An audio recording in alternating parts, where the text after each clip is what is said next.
যে কোনো parcel open করার সময় ভিডিও করাটা অবশ্যই দরকার, কারণ কি আছে না আছে সেটা ক্যাপচার হয়ে গেলে রিটার্ন করতে ইজি হয়। এই কথাটা মাথায় রেখেই আমি সবসময় পার্সেল খোলার আগে ভিডিও করে নিই।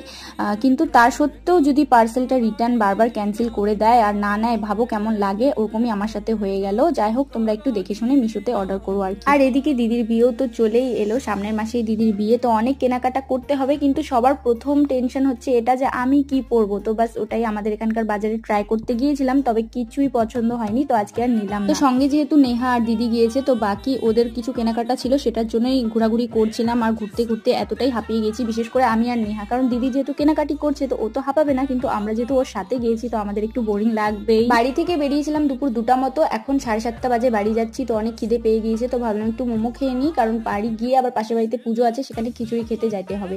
তো আজকের মতো ব্লগটা এখানেই শেষ করছি, দেখা হবে নেক্সট ব্লগে। আরো আমি ব্লগ দেখতে চাইলে অবশ্যই আমার চ্যানেলটি সাবস্ক্রাইব করে নিও। টাটা।